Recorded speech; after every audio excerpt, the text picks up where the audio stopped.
having a framework of what you're working with, you can always then, distill it in your own mind and be able to articulate it also then to the people that you are leading, because, it's just not your idea. You're kind of then giving something, and particularly dealing with accountants, auditors, often older and and even smarter than you most times, by the way.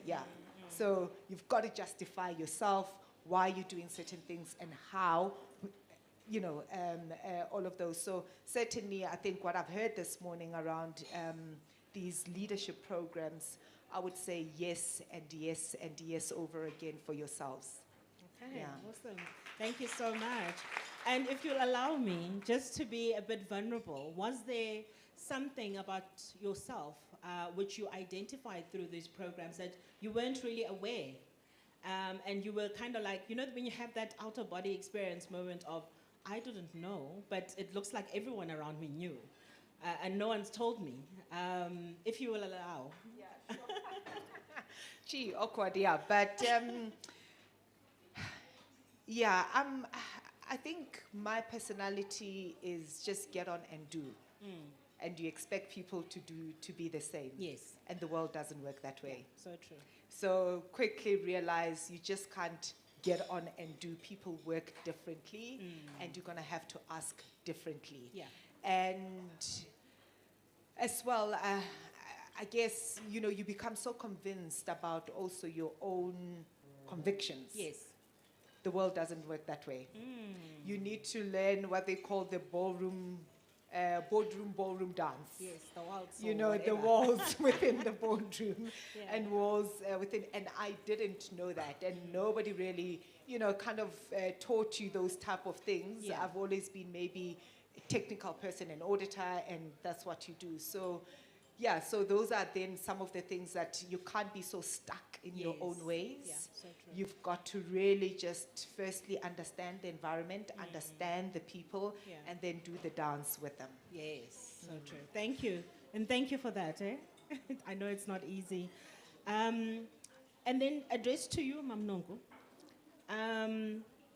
You talk a lot about your personal development and childhood traumas in your book. It seems from a young age, ubuzazi ba ungubani. Can you take us through some of the personal development that you had to undertake? Yeah. So when I wrote my book, I had to make a decision. Am I going to just tell the nice stories that people know me about, or am I going to be open and vulnerable and tell the whole story? Because people need to know that life is full of challenges, but challenges do not define who you are. So true. And so for me, it just started by being a third child, that middle child syndrome, and coming out different from your siblings, and your mother just worrying about this quiet child who's not outgoing like my siblings. And then at some point she started vocalizing her fears. Hey, wena, probably not gonna make it in life. And at some point you believe that, right? And unfortunately, whatever you believe, you take on. Yes. So for a long time, I believed that I was not going to make it in life. So pregnant at age 17, not knowing who I am, what I wanted to do with my life, just being in that muddy space.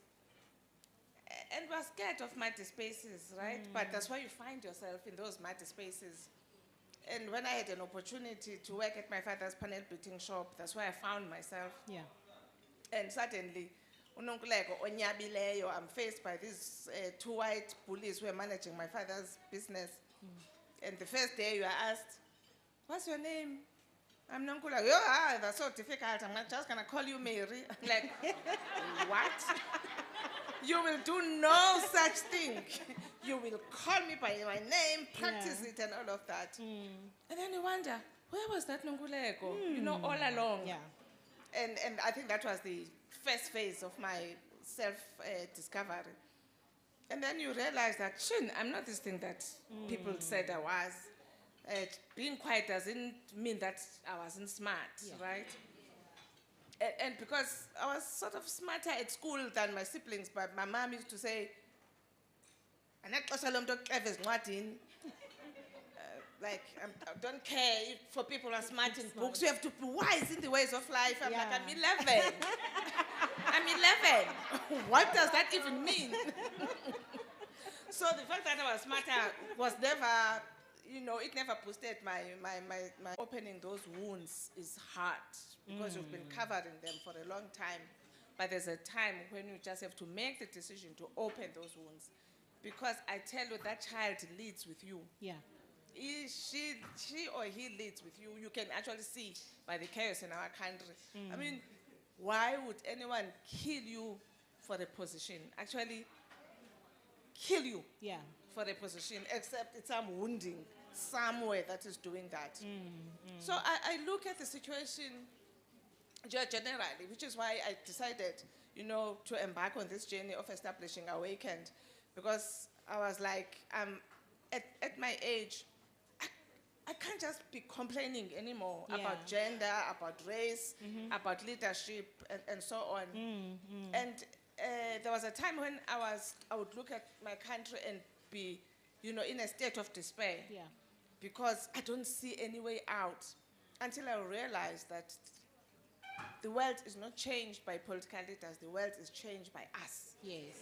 So when we stop despairing and understand that we have a contribution to make to save our country and move our country forward, wherever you are, whatever position you hold, because that's where we make the difference. Yeah. So even gender and race, it's us who are going to change this narrative. We've been talking around in circles for a long time around race and gender. Yeah. We need to get to the root causes. We need to deal with the real problems. We need to face all of those problems. And guys, we need to understand this thing called the ego. Yeah. Because we're dealing with egos here. Male ego, female ego, manifesting itself differently. Whiteness ego, blackness ego, manifesting differently. All the sorts of egos in leadership. You can imagine it's a mixed mesh there in leadership. So we need to understand how our egos inform our behavior and how it is destructive. Yeah. It is so destructive. And when we walk through that healing journey, we're going to start to see even our small spaces begin to transform because we are part of the ecosystem. Wow. Thank you. Thank you for that. Sure. I think also when going through your book, it's very apparent that you don't like bullies. You don't tolerate bullies.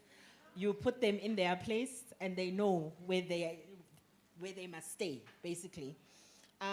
Now, looking at the setup that many of us might be exposed to, an example, the boys' club.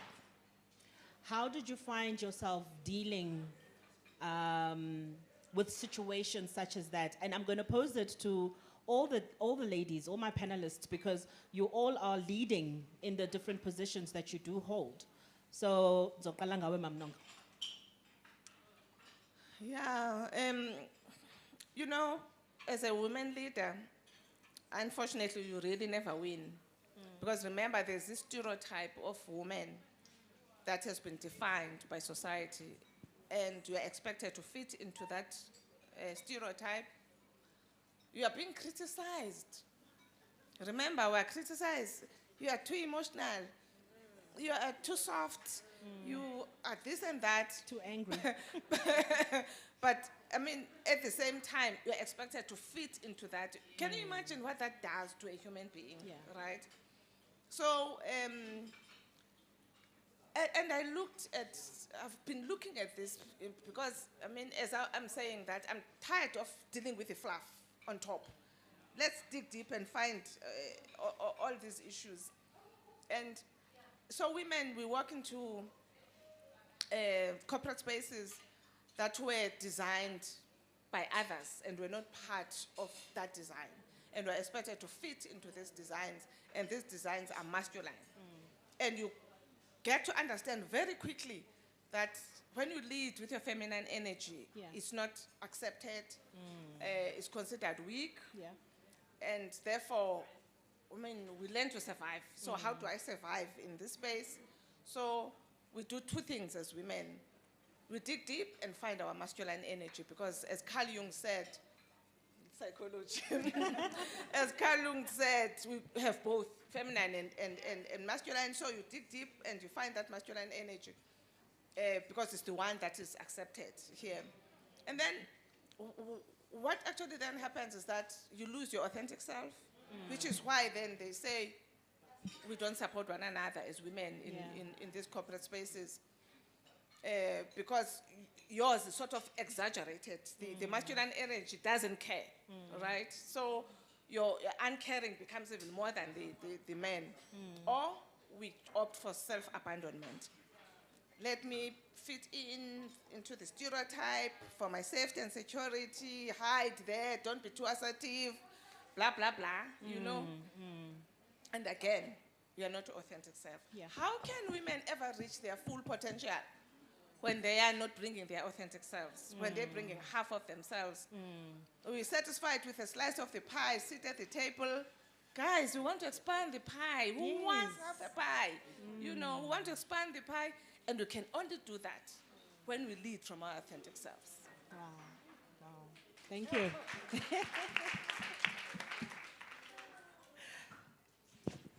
Oh, Tuto, you can go for it. Yes.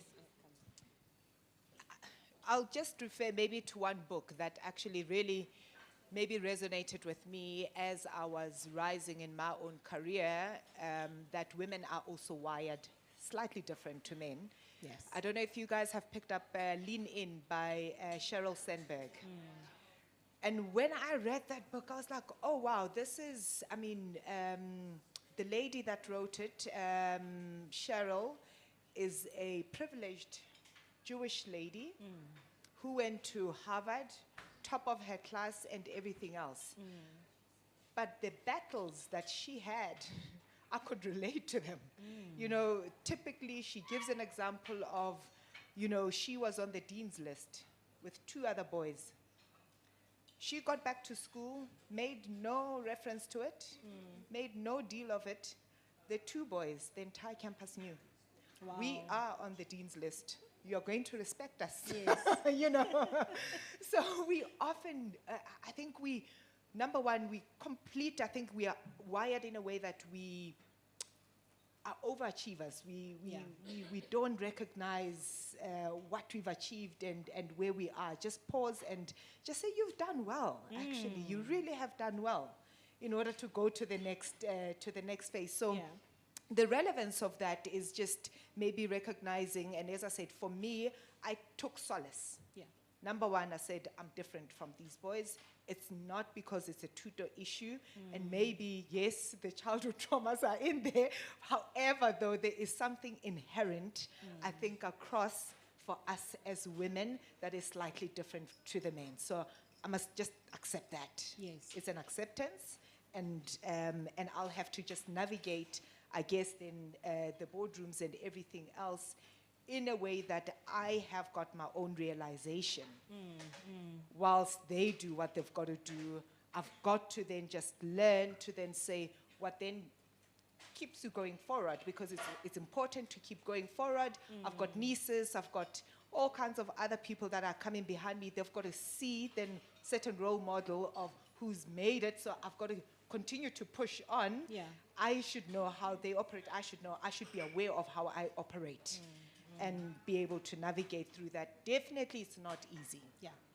It is not easy having, particularly when you've got a voice on your own. The more there is of us, the less the burden. And I can maybe share, particularly my own story. When I started in 2020 at BDO, I was the only, 2 of us were women executives. Today, there is about maybe 5 that are sitting on EXCO. And I can see the difference in the way that our voices are communicating, particularly when it comes to women issues. You know, recognizing certain things. There is no feeding room in this office. Yeah. You know, but we want people to come back to the office. Yes. People have lives and life carries on. Yeah. and women want to do these things whilst life is carrying on too.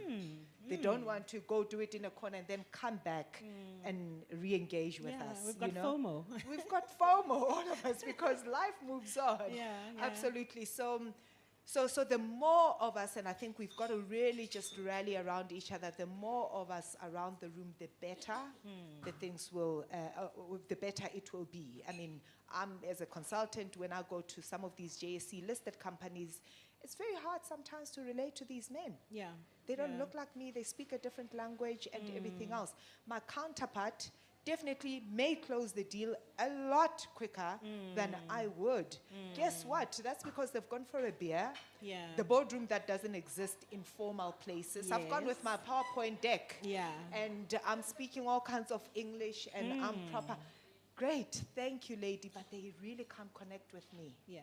The connection happens there at the golf course, at the bar, and when they visit each other. So I would love to see most of you in there so I can then go and have a coffee. Yes. Now I can go have a coffee with Patricia. I can speak openly with Mam Shelley now about some of my own issues and how to navigate through. Yeah. Because we can just simply relate with each other. Yes. Yeah. So, yeah, it is hard, but you've got to find a way in any case of how to navigate. But I really, really would like to see some of us. We're also chatting, I think, with Mam Nonkuleleko earlier on around the quiet quitting of our people, and I mean really brilliant minds of Yeah. black women Yeah. that deserve to be running many of the organizations in this country. So true. The quiet quitting that is sitting in NED position. Yeah. For me, I'm saying the real change needs to happen from the bottom up in the front line. And how do we navigate that? How do we start to talk with each other to then say, how do we bring that support to be operational? Yeah. Yeah. Really to make the change in the front line of a mine, in the front line of a retail entity, you know. So it requires one to be quite intentional. Intentional and support of each other. Their boys support each other, but they don't say it, but they do. So Yeah. we need to affirm and amplify that affirmation. Yeah. Okay. Thank you. Wow. Batando? Yeah, from my side, it's really a personal experience from the very beginning about understanding about the boys' club and where there wasn't much support, as you would understand in the boardroom. There is few ladies. Yeah. When the decision is already, you are finding out you are being suspended. Yeah. And everybody knows, you know. And in my case, I really had that quiet quitting. So it is actually my experience that when I had to get up and say, I belong here, you know, I didn't go to probably what is natural for women to say, okay, I'll just go and raise my children, I'll just go be a wife. But I got up and I knew that this I can do. And I fought. Yeah. For me, I stood true to who I am, and I believed that I can be part of this. I am not going to be told by somebody else that it is time to exit the table, to Yeah. leave the table. I belong here. Yes. So you have to really dig deep within and understand that, yes, we are different. Probably you don't belong in this or the boys' club, but we have a lot of men that are also very supportive. Definitely. Right, so that as well, I have taken in and understood the support that I had. So here I am still standing, and right now I think I am much more strong and understand the boardroom politics and understand how things work. So it is important that you surround yourself with the people that would really support you. Yeah. Soft skills really play a big role, because I think so many of these courses don't really prepare you for that. Yeah. But I think as you go to executive management programs, you do get, as I mentioned, that when they teach you about understanding yourself and understanding others. You take it from there. So you have to draw from those experiences, and more than anything about who you are and really what is your goal. Yeah. And you really stay resolute to what you really believe in. So I have been there, and I know exactly that it continues to happen. But as you navigate, Yes. you know, through you get to understand how to survive. It's still happening even today. It doesn't really get better, but I Yeah. think you get stronger. Yeah. Thank you. Yeah. Thank you. And I love that point that you highlighted about having a strong support system.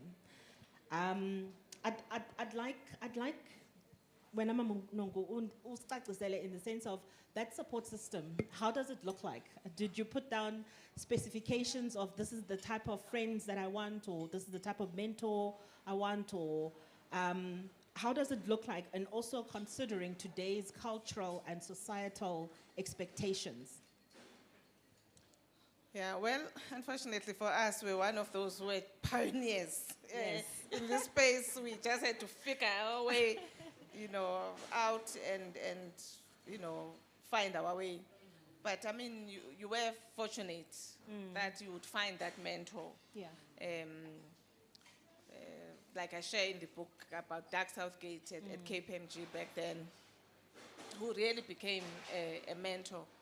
But you were most of the time the only woman in the room, and like she says, you just had to fight your way, fight your way. But today we have a privilege in the sense that you've got a lot around yourself. Yeah. So you've got to be intentional in surrounding yourself with that support, finding those sponsors who are in the room when they are talking about you. Because if no one is representing you in that room, then it can go either way. And so for those who are younger, intentional, identifying those mentors. I know that you always complain that, especially women who are in senior positions are not willing Yeah. to provide that mentorship, but I believe that there are many who are. Again, it's that thing that I spoke about around, I have to survive here and find a way to survive. You also must just survive, right? Yeah. But we are not going to get far without support. I can assure you. So don't sit complaining. Yeah. Go out there and find that support and surround yourself with those who will support you on the journey. It's not easy. You need the support. Yeah. Thank you for that. And towards Tuto, I want to find out, is there adequate support for women within our industry? And do we amplify the achievements and contributions of women in our industry enough? Ooh, I think that's probably my observation, and it's my personal observation. We really wink in the dark there. There are lots of amazing, amazing women that are doing amazing things. Yeah. And we don't put them on a pedestal enough and rally around them. So it's an area of improvement, I think, for all of us, including myself, around recognizing the work that's been put in and how we potentially also support and engage, because it's often very lonely at that top. Yeah. People, you don't have anybody that you are asking to do things because people are looking at you to do things. So peers around the room, that becomes very important. But just the comfort, knowing that that you've got people that are behind you. So I would say it's an area of improvement, personally, that we've got to recognize. When I think, Patricia, you got a lot of support in any case, and I mean the social media went crazy, and rightfully so. And we've got to see a lot more coming as a lot more women take up spaces, and really we've got to make noise. We've got to be proud because they represent us. Yes. their success and their failure represents us, because the men say you put women in these positions and they don't succeed. Yeah. They actually really sabotage themselves. So it's often then a reflection of mostly who we are. So we've got to make sure that when we are there, we really, really rally around that particular person and they really succeed. Yeah. Yeah. Yeah. Sure. Thank you so much for that. Batandwa, I think for you, just wanted to know, what would you like to share with each and every woman in this room pertaining the role of support towards one another? Because each one of us, some way or the other, we are within an organization or we run our own businesses, and we are a pillar of support to another individual. What is that message that you would give each lady to take home? Maybe before the message, it's just realizing that I wouldn't be here if it wasn't for the support of the other ladies that I have come across. I have had tremendous support, Yeah. right? Even during the times when it was really, really tough, because it does get tough, yeah. you know. Just in this audience today, I met a friend who I've not seen for many years. And when she mentioned that she just decided to leave it all, and we didn't know. And it is important that don't look at me as if I've got it all, figured it out. Yeah. Whatever you're probably going through, we just need to have that conversation. So we need to be vulnerable with each other. Yeah. Find spaces, find those people that you really can be vulnerable with. Yeah. Because it cannot be that you leave the space, and yet I thought that if you had come to me, I would be able to assist you. Yeah. I was also quite fortunate, maybe because I'm too forward, that I invite myself in spaces. Yeah. And what's the worst that can happen? It's a no, right? Yeah. So let us not be afraid. Let us really go out there, because everybody else is busy with their own lives, with Yeah. their own challenges. But I know for a fact, when I have asked for help, Yeah. I have almost always gotten that help. So And true. because it is about you, if you define what you want, I can tell you that all those teachers, all those advisors will Yeah. come through. So it is important, ladies, that we truly just allow ourselves that space, because I can tell you the other person, the other lady would be able to relate to. I have been fortunate that I have been growing up around women who were really, I would say, successful. Yeah. So from the age of 11, I had aunts who were general managers. So hence I always say that with them, they did not have that. So, Yeah. but we have it within ourselves. So just go out there, ask for that help. Yeah. And I can tell you that the worst that can happen Is a no. is definitely a no, and that cannot kill you. Thank you. I'm definitely taking that one for myself too. That was definitely directed to me. Thank you so much. And I think as you were speaking about vulnerability, it just reminded me about a book on the power of vulnerability, in the sense of how empowering it is. And I can definitely, as I was going through your book, Mamnongo, how vulnerable you were in telling us your story. Found myself relating so much to some of the extracts in the book. And while reading the book, also giving me a sense of it's okay when things don't work out the way you thought they would work out. And it's okay to start over. I mean, even looking at the journey of your parents in business, even that too. So I think your book will allow a lot of us in that calm or composure to know that it is quite okay to start over again. And yeah, look at where you are today. Okay. I think we will open the floor for some questions for our panel. We do have a floating mic, 2 of them. So, any questions? Okay, got one there, one here. And the lady at the back.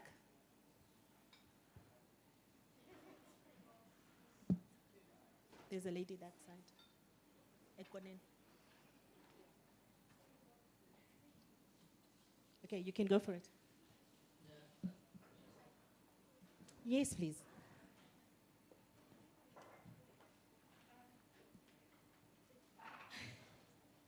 Thank you so much for the panel, for quite an illuminating discussion. It's quite appreciative for a young woman like me who's probably starting out in the career.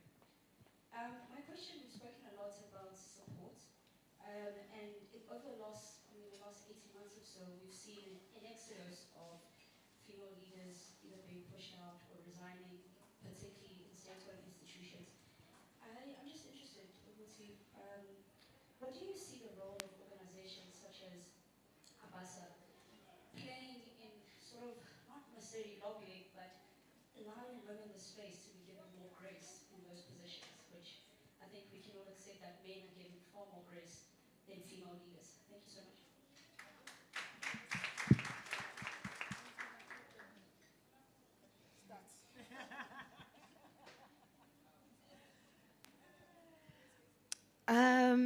Wow. I think, organizations like this were started first and foremost for that reason, right? And we see a lot of that support and lobbying that happens. I am one of those people that have actually benefited from it. So maybe the voice needs to be louder from what I'm hearing from you.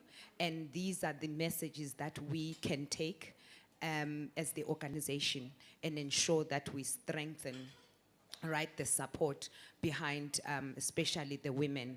We've got other organizations as well that support women. So you will find that that support was actually given, but from what I'm hearing is that it needs to be louder. We need to know that even somebody else who doesn't know that that support is there needs to understand and be aware that the support is there. Because I can tell you, because that is what the mandate is, to support, obviously, the black accountants. It is also to support black women. So we cannot keep quiet when things like that are happening. Our voice is actually out there, but maybe from what I'm hearing from you, it needs to be louder. And I think that the leadership of ABASA, especially here, is listening to that. I think, that's why I'm emphasizing this whole issue of women owning their own transformation, right? Because as I've said, the female energy is not welcome, right? Sexism is alive. It's really alive. And when you think like a man and expect someone to act in a certain way, as long as they are not acting in that way, for you they are weak, they are not capable, they are this, they are that, they are that. And women's successes are not recognized, right? I mean, if you go and analyze these cases, you'll realize that there's a lot of good that these women did, and no one is recognizing. And we don't appreciate how hostile the environment is that they are working under. I mean, that male ego, guys, we need to understand it. That male ego is deep. It's real. So we've got to start focusing on ourselves, right? And understanding ourselves and realizing that we are worthy. I mean, this whole thing of diversity and inclusion, I'm sorry for people who are involved in the programs. Who must make us feel like accepted, that we belong, that we are worthy to be in these spaces? How can that ever work? Only when they appreciate me, will I feel like I belong and I'm worthy? That can never work, right? So we need to start that journey of dealing with these limiting beliefs, realizing that just like everybody else, we don't want to survive in corporate, we want to thrive, and we deserve to thrive, and we can only thrive when we lead from our authentic selves and finding our authentic selves and dealing with these limiting beliefs that have shaped who we are and our identity in these spaces. Because I promise you guys, from a young age, once I found myself, apartheid South Africa, walk into a bank, where I'm the lead auditor. You can imagine this little girl facing this big Afrikaans man who dismisses me because he's told that I'm the lead auditor. A little black woman cannot be the lead auditor. I knew I was the lead auditor. I didn't run to Doug Southgate to come and solve this problem for me. I'm going to deal with this man myself. And I promise you, the minute I sat down, when he was saying, go away, I sat down and I opened my mouth. You can imagine this picture, this young little girl and this big Afrikaans man. In seconds, he knew I belonged. In seconds, because I was coming from that authentic place of knowing I am worthy to be here. I am the lead auditor. I was like, no, you're going to talk to me. I'm the lead auditor. I need to do my job, and I need you. I changed that man's opinion of myself in seconds. And I was able to do that job, and we became best friends after that. So until we find ourselves and know that we're worthy, we're going to be apologizing, thinking that, people are doing us a favor. No, we are worthy. Yeah. Maybe just 1 second to digress a bit. I think also it's okay as women to also say no. Because when there's a crisis, there's a trend of putting women in precarious positions where they must solve for things that can't be solved. So I think we've got to the assertiveness that Umam Nonkululeko is talking about. We've also got to know that we are really just the fall people. We are actually intelligent enough to take worthy projects, not failing projects. So in some of those cases, you may find women really walked into something that is in shambles, and there is nothing that anyone could have done at that point in time. So look within ourselves to say, no, actually, I'm worth a lot more. I'm not going to walk into that particular entity or project or do A, B, and C. Most definitely. Thank you for that. And some grace, too, towards each other. Lady in pink?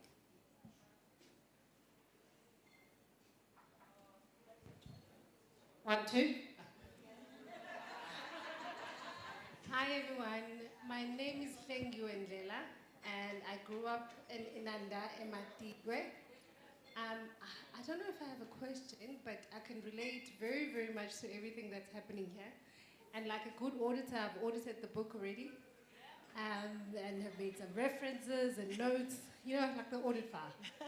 And I just want to say I'm very grateful to have people like Omam Gobeldo for us who have paved the way.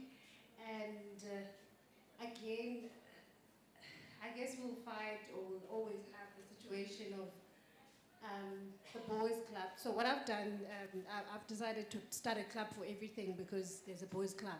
So I've got a mom's club, a running club, mentee club, any club, I have a club. Yes. But I digress. Elevator speech. So I'm Flengu Ndlela, and my purpose is to reclaim Africa. And how I will do that, I have a 6-step process. First is to reclaim me, reclaim my community, reclaim home, reclaim South Africa, KZN, then South Africa, then Africa. Yeah. And I believe that for everything you can't control, you manifest, pray, whatever you believe in, and for everything you can control, you then plan for. Hence, I'm here today. And with planning for, so intentionally set up a dinner with, I call it Friends of Claire. And one of the, hey, he's gonna have to forgive me. One of the male people that Mam Kobodo founded one of her entities with, I invited to the dinner. And he said, oh no, I won't be around, I'll be in a country outside of Africa. I won't say names, so Poppy. And in that moment, I was sitting with someone at my dinner table, and that person told me that he's lying to you. He actually will be around. And I was like, okay, positive thinking. So probably he is just thinking, and it's much, much in the future, the date. So I know, I mean, he can plan around it. But I was then asking myself, is it a generational thing, or is it his generation not realizing that my generation is here to do what they did, but with an exponent a lot better? And I was disappointed, and in fact, my initial thoughts were very negative, and I was like, oh, so he's that generation that says, I worked very hard to get here, so you must do the same. But probably he had some reason that I don't know. And of course, this dinner is exclusive. It's for certain people that believe in me, because I believe the currency in this is trust. And yeah, and with that, I resigned from my job, because I also now, I have a baby that's 10 weeks old, and I've been here trying to hide. I was doing very well until my mind would not stop wanting to comment. So thank you very much, Mam Kobodo. We look forward to doing things a lot better, being the next generation. Thank you.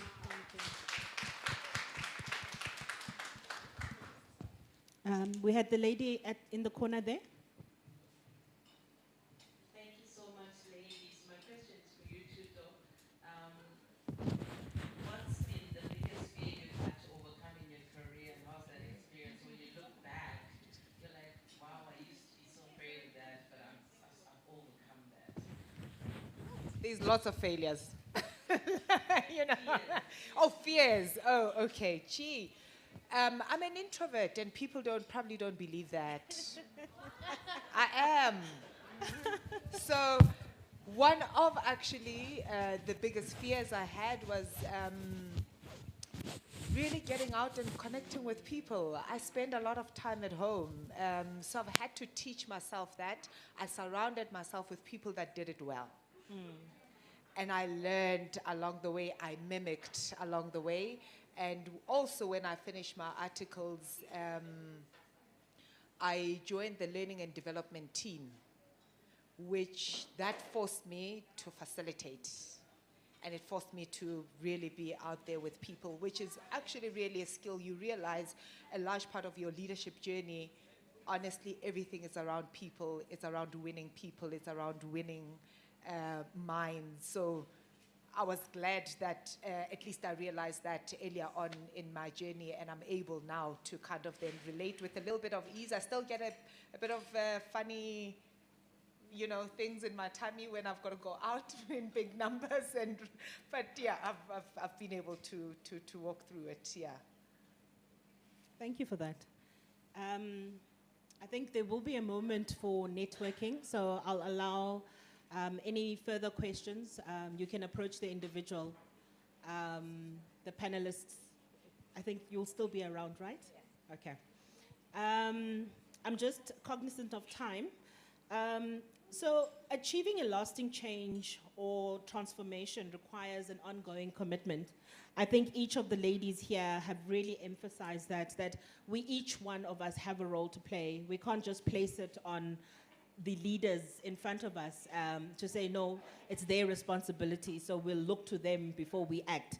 Each one of us has that obligation to actually play a role and ensure that the baton is passed from one person to the next. So I would like to thank each of my panelists for taking the time and sharing your experiences with us and wisdom, and encourage each one of you to read the book. You won't want to put it down, because you'll find, oh my goodness, I relate so much, or you'll be like, oh my goodness, I can't believe she shared that, etc. But it's something that you also needed to hear. And I do want to say to my panelists, Ninga Dinwa, continue doing the work that you are doing. You really, truly inspire us every day. Thank you.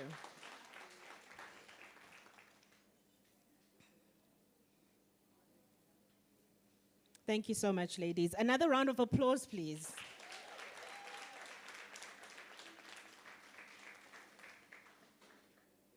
So right now, I'd like to hand over to past President Tanta Tsofubu and our current President, Linda Makoba, to do the closing. They do have a surprise for us. I was told that to announce that there is something for us that is cooking. Over to you, Madam Pres. Thank you very much, Ncumi. And to Oluwethu as well. I think she's trying to build her confidence there at the back because, she was scared. And I said to her, you are going to MC this thing. She said, I'm scared, Madam Pres. I said, this program we're talking about, you are part of it. And if you are scared, it means the program is not working. So you're going to do it. So, Oli, well done wherever you are. I'm so proud of you. I don't know where she is. The national head, no, I can see Oli, I can see. National head of Women of ABASA, Mukhabo, where is she? Because I think one person we did not recognize is her. And she leads the portfolio of women at a national level for ABASA. She also heads the Joburg branch. So Mukhabo, to you and the team, thank you very much for assisting in making sure this happens. To all of our speakers, Mamnongo, I think at the center of what we are trying to do here is to awaken. And with all these programs, I believe that even your books should be linked to those programs. They must buy them in numbers in these programs. So we awaken globally. My mentee is also here. I think it's important that when we come to these things, we bring our mentees along. We must lift as we rise.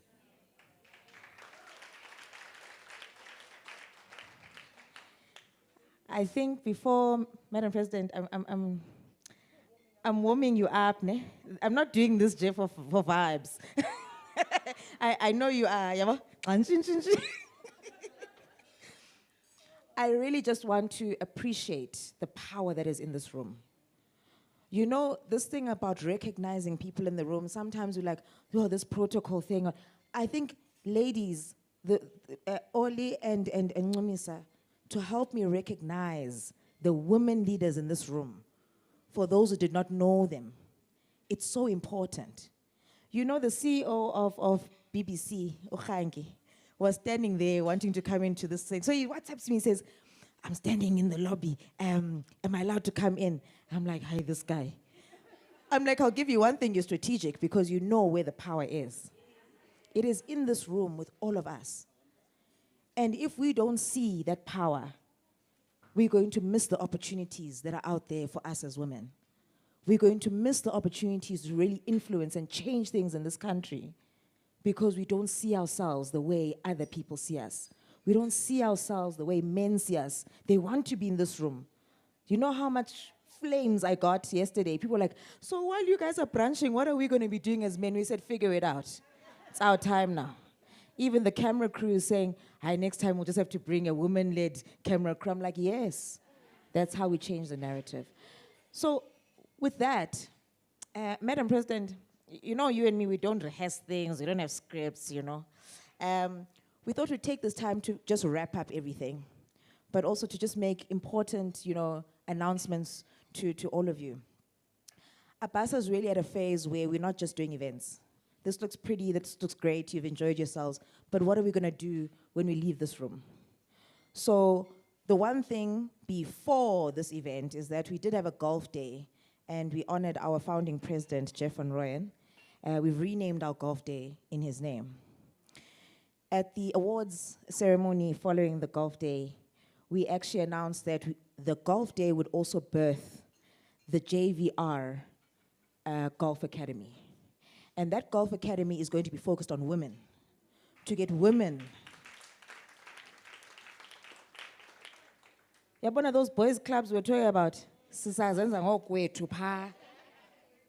we're going to make sure more women are coming out of their shells and not feeling like certain spaces are only for men. So the next JVR Golf Day, it is going to be us dominating. Whether we can hit that ball or not, we're going to be the longest drive and the nearest to the pin.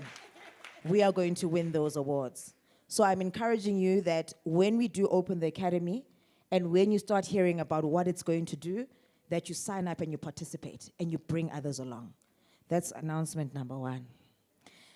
Number two is that we talked about all these programs. So the CEO of Facet is not here.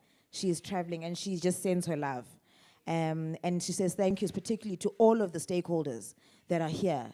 Duke CE, Wits Business School, and IWFSA. Thank you very much for these programs that you are doing. My ask and what the CEO had said to me was that, how do we make sure ABASA women are part of these programs? So they will be carving out 35 seats on these programs for women of ABASA. You will still go through the same process as everybody else. It's not like you just say, no, I'm just ABASA. The requirements will still be the same, but we as ABASA are making sure that you have that space and those seats are for you. So in total, we are able to track these 70 women that will go through a program. So Mukabo, that is your responsibility now as women of ABASA to see the journey of these women. I know that a lot of you have mentioned, who are members of ABASA, that you have been on this program. And it was by chance. I mean, Z, you were on the first one, and remember they were looking for women that were in the finance space and that met the requirements. Manoka, you also have gone through it as well, and you just so happen to be ABASA members. But now we're being deliberate to say we want our cohort, and we'll be following you. And we are looking forward to what you're going to do, not only in the profession, but in our country. So that is the second announcement. So the third announcement, I'm linking it to the 13th president of ABASA, who is sitting to my right. Madam President Fubo is the founding president of Women of ABASA. And what we thought about was, how are we leaving a legacy in everything that we're doing? We always refer to her as the founding president, but what does that mean? So she has a few words around what she has thought about. I've come to her and I always say, you know, women of ABASA, when we have to go ask for money, you know, as women don't want to be begging. Ne? Like, can we find a sustainable way for women of ABASA to just decide what it wants to do and move?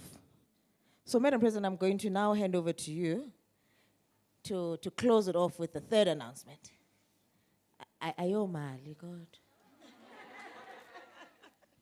Thank you, my president. Is this working? Is it working? Okay, cool. So, true to what my president is saying, ours as senior people, as older women, is to look to our experiences and say, how then do we make younger women's experiences better because we have been? And with that, having worked in corporate for a while, and now having started my own consultancy, you know, the issue around financing women-led businesses has just come to a stark, spotlight for me. I knew it was difficult when I was in corporate and when I was helping other women-led organizations to onboard them. But the appreciation with me now going on to that journey has just been amplified. And discussing with Madam President, I said, there has to be something that women of ABASA can do and must do to help ease the business of women. And part of what we identify as a huge block or barrier is still funding, which is quite sad at this day and age. When you have all, the institutions that are supposed to be funding us, but we're not getting the funding. And we thought, what could be more sustainable if we think of solving this funding problem for women-led businesses, women at ABASA, women of ABASA? We wanted a vehicle that will keep giving the money. You know, a vehicle that if we invest once, and then we can keep getting the fruits of the investment. So we've decided to launch a trust for the women of ABASA, and Madam President kindly thought it should be named after my father, which I am totally grateful for. So we are launching the FUBU Trust that is gonna be investing in the JSE and using the dividends to fund the businesses of women of ABASA.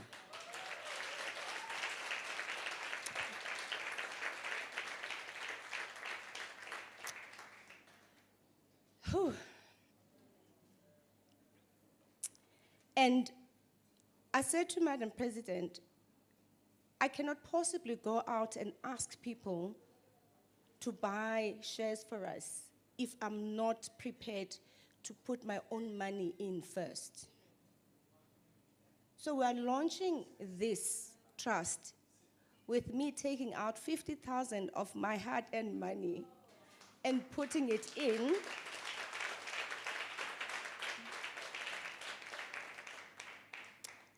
And really looking to galvanize not just women as individuals, but women in business to really come in and partner with us. We have asked Tamela to look at the JSE and, you know, identify companies who have a high dividend yield so that we know which ones they are, and people can, you know, invest in those companies, and just, you know, in the name of the women of ABASA or the FUBU Trust rather, so that we get all of that investment, the capital appreciation, as well as the income from the dividends as, you know, we go along.